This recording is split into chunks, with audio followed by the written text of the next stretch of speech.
be learning, reflecting, evolving, and establishing. Only thing we have is willingness to accept these children and willingness, and we endeavor to see them progress. That's all what we have, and we just working. So they'll share their journey, and I'm sure if there'll be any questions you might have, you should have time to ask. As we say that every child has something special, so every parent that walks in, we don't want any parents to feel that there is no education for their child. We take the challenge, we understand the needs of the child, we work closely with the family. One of the key features of having inclusion in supporting children with learning needs is to work very, very closely with the parents, to understand how the child is progressing, not just from the point of view of the school, but also from home. And to achieve that, we have to set some structures and some systems. I'm sure you'll all agree as practitioners, there is no module as such in our training which supports teachers to understand different learning needs. Now we are still having some modules on dyslexia or very specific. But when a child comes in, it could be, and very helpful has been the DSID handbook, and especially what the SEN department has done from KHDA. They've given us clear guidelines of the different categories child's learning could be. What structure I'm going to talk to you about is going to explain very clearly how we identify those needs, because they may be just behavioral, they may be emotional, they may be social, they may be physical, or they may be related to their academics. How do we identify students? Because we want that we should be able to reach out to children. So some students, already a parent comes who has already identified or knows what the different abilities are and where the child is finding a challenge. What we also don't like to say is different disabilities, so different abilities and different areas and focuses to work on. So some parents would already know, so at the time of admission, if the parent comes already, letting us know that this is the learning need of our child, then we meet the child along with Ms. Catherine or one of her team members from the achievement department to understand what the needs are and what we will have to put in place as a school to support and ensure there is good progress for the child. If not, if that's not the case, that the parent has not already identified, child has taken admission in our school, and let me say, very careful, one point which needs to be made is that there may be some different abilities or challenges a child may face at a stage which he may not have faced earlier. So it doesn't mean if a child is working well within a year or years after years, we will not be able to find any challenges the child is facing, because it may be behavioral if there is a loss in the family. If there is a sudden change or entry into the country, that can also have an impact. So we are making sure we are meeting the needs of every child. So the class, in the first term as we start, in the first few weeks, the Achievement Center teachers will visit all the classrooms to see if there is something that they need to, if they can pick up. Also, the class teachers in our induction week have a session specially to see what learning needs can be, how children would exhibit behaviors and what they need to do. So they will note down any points that they are feeling that the child is not being able to cope with the learning environment or cope with the learning that is taking place and engage. They will write their points why they want to do a reference for us. The middle leaders and the Achievement Center team would then go and do observations at different times, not just in a particular subject. Even if the English teacher is saying that she's having difficulty, or the maths teacher, they'll still pop in at different times. They'll pop in the music lesson, in the library, in the PE, to get an overall picture of the children. Then we will invite the parents to school, meet them, discuss with them, because we cannot work alone. We have to work in partnership. We will then set strategies that we will apply in classroom. We will discuss strategies with parents to apply, because very often it may be the home environment and the school environment is not matching. So the child is actually showing those behaviors because of the mismatch in what the expectation of the parent is and what the expectation of the school is. Having said that, if we've met the parents, we will identify and agree if we have to do some assessment, which may be either language or particular needs. Now, what you're seeing is the color code is because where the child falls, whether the child is falling in a wave 1 category, wave 2 or wave 3.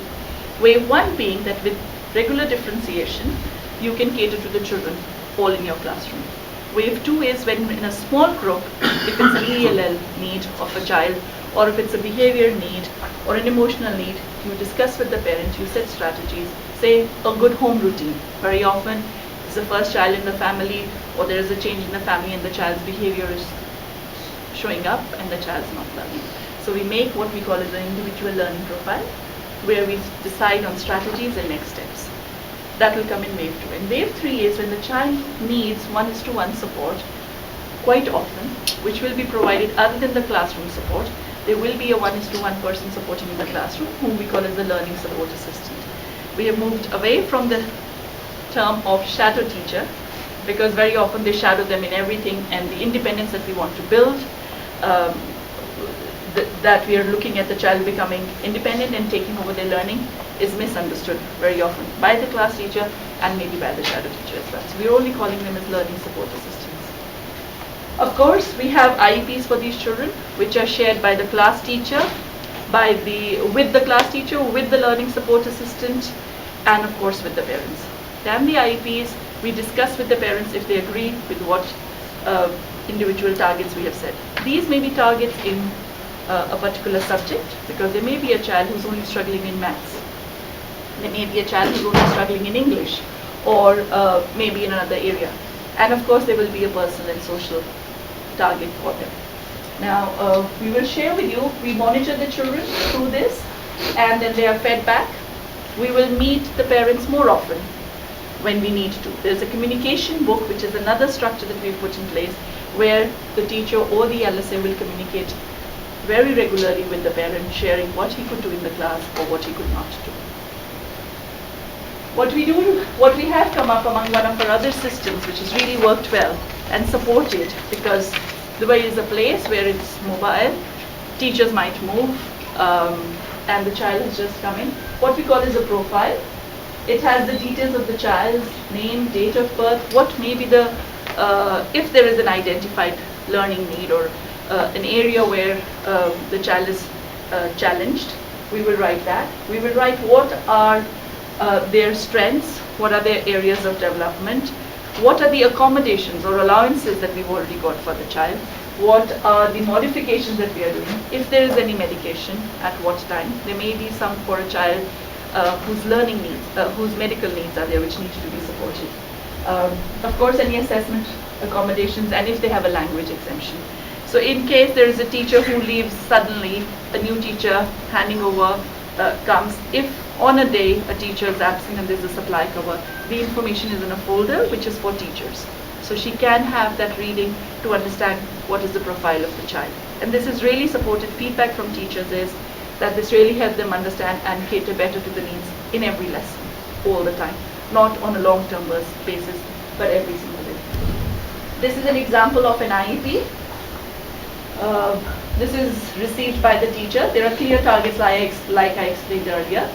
It's also who's going to help the child, what is the role or what the child needs to do, and how will he know a success criteria is clearly written.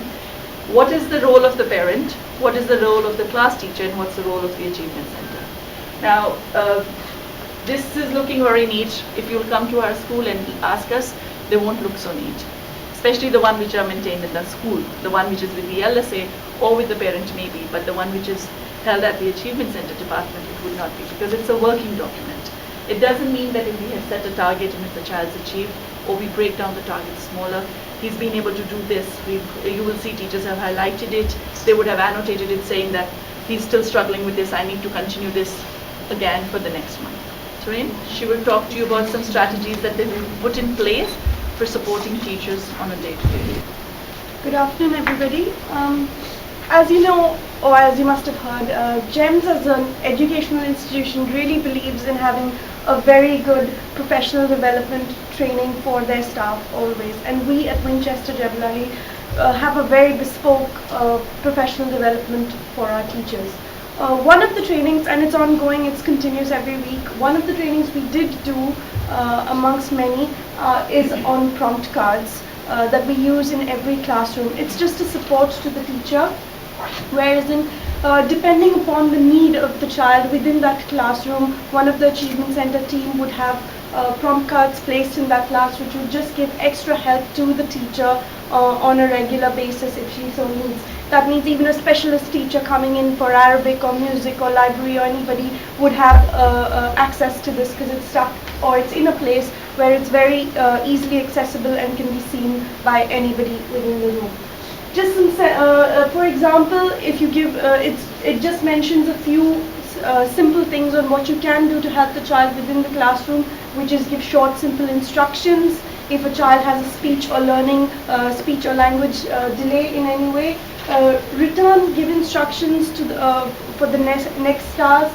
Don't be afraid to ask the child if she has understood, or to repeat after you what you've told them. Also, some students may have take a little time to in hearing you or listening to you. So go back, repeat your sentence, ask them, write it down if needs be for them on a whiteboard or a piece of paper, and show it to them. Also, ask open-ended questions. Also, we have a lot of modifications and allowances, because we do have children with physical needs within the school. We do have children with cerebral palsy. So some of my children with cerebral palsy are in wheelchairs.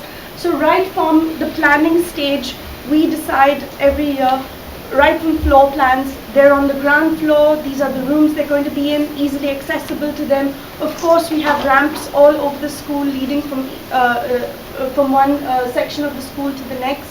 We have furniture specially built for certain children, which would help them to push their wheelchair right up to the desk and be seated at an appropriate level so that they can work more easily.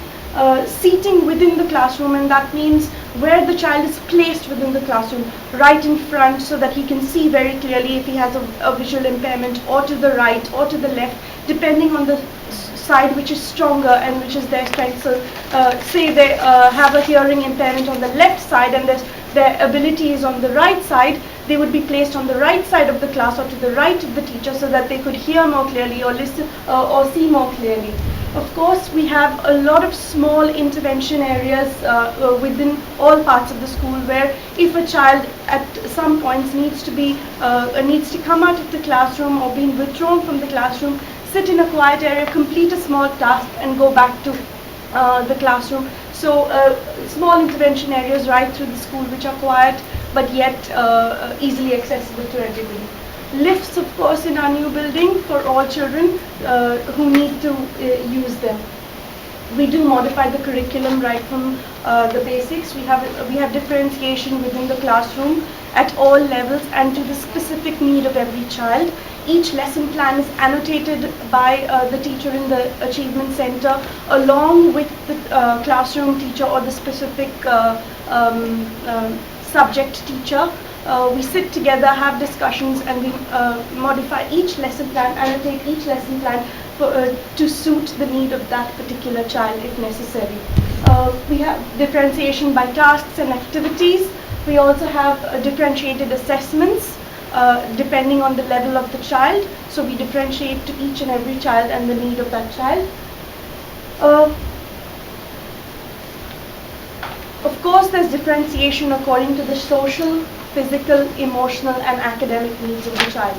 Although we always aim high, but our goals are always realistic. We've got to be realistic, otherwise we'll never be able to reach where we're going.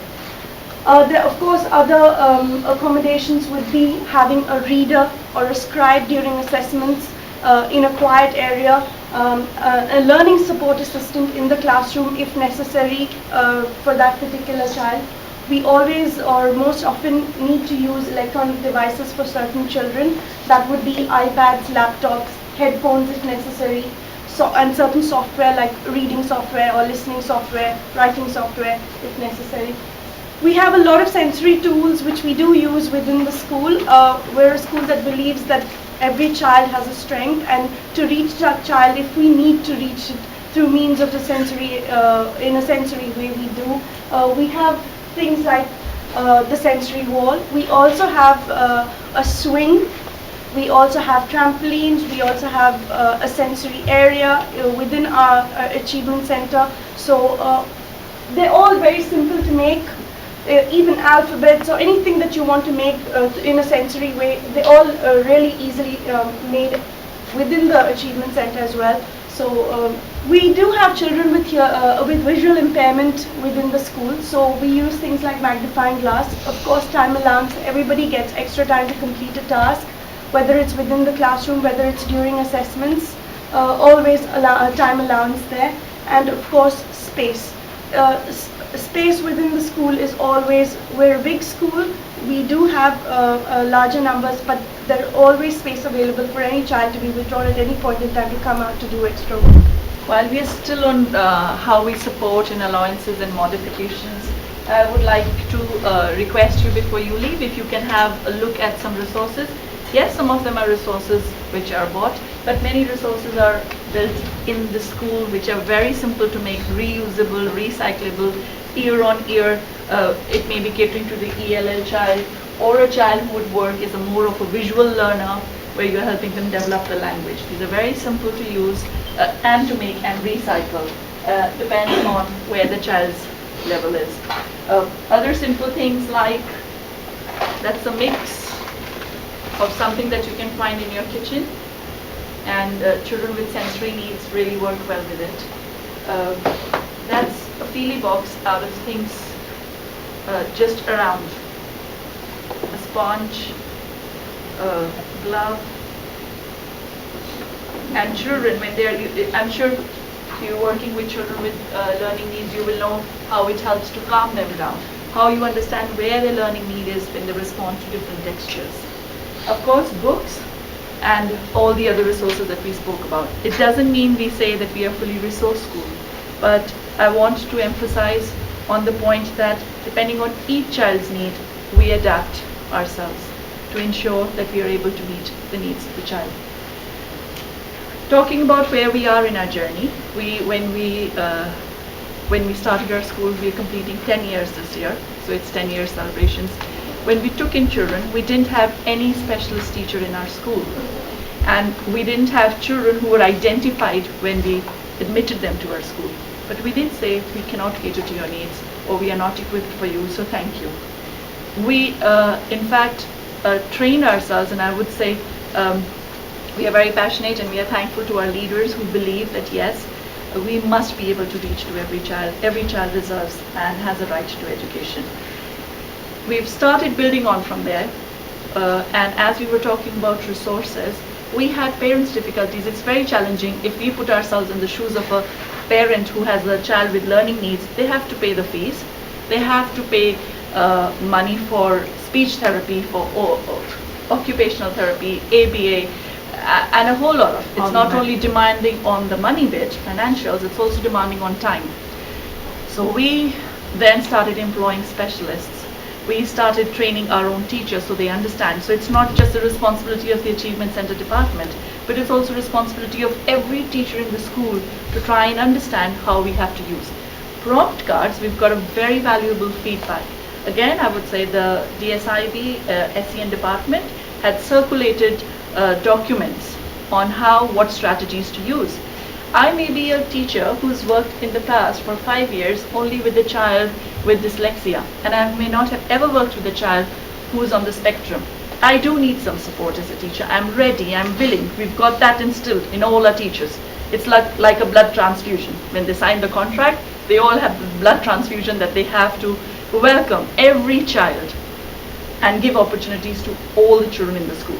But what we do need is then to support them. And we've got very valuable feedback that this prompt cards, some days can be challenging. You're trying your best as a teacher. And these prompt cards help that, all right, I might just need to take him away, sit down, repeat. I need to go down to him and ask him to repeat after me. I must ensure he's looking at me. We know it, but we haven't worked, and sometimes it can be challenging. So those prompt cards have definitely helped.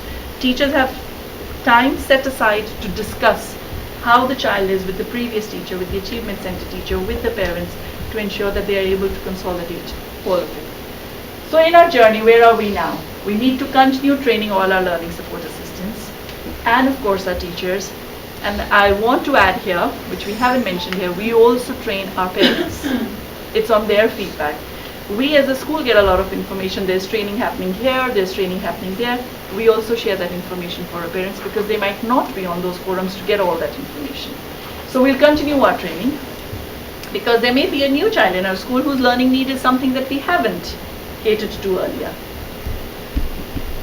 We are looking at the formal overall development of a child where we want to ensure that they know how to take care as they are growing of their own personal hygiene. This is talking about independently working for themselves. The activities of their daily living, how to cross a road, how to take a parking ticket, how to pay at a till if they are in a supermarket, how to ensure that they know what the procedures are. We are also looking at vocational training for our older students. If they are not going to go through the GCSEs, IGCSEs, then what's next for them? Again, in consultation with parents, working along with them as partners, we are setting up, we aren't there yet, this is at planning stage, but we've already started equipping ourselves with the resources and the planning and discussions with parents. How to do their own laundry, how to work at a front desk at the school, how to work at the photocopier, how to work in the library, in the bookstore, and lots of opportunities for art and craft, making cards, packing gifts, and so many. That's really unlimited. ICT, doing presentations, preparing presentations, helping teachers design posters, or for the school that they can take up as something that they can work on later on. These are just a few. As we discuss and as we engage with our students, what they would like to do and what the parents would like their children, what their interest would be, and what they would be able to support the child in as the child grows and would help the child work independently or be independent is what we will be doing. Okay, again, depending on the needs of the child, we would have agreed with the parents what the child would do this year. So they may not do all 7 or 8 subjects in 1 year. We'll spread it out. So we'll have them prepared for 2 subjects in October, November in year 11, 3 in June, and then probably 2 or 3 more in next October, November. They may have a scribe, whatever our CIE, accommodations given, extra time depending on the report and what they need. A reader, a scribe, extra time, and divide it into smaller chunks of subjects so that we focus on those subjects only and they do that. And there are times that we have a teacher who goes and observes and sits with them during those lessons, the subjects that they are preparing for that particular term.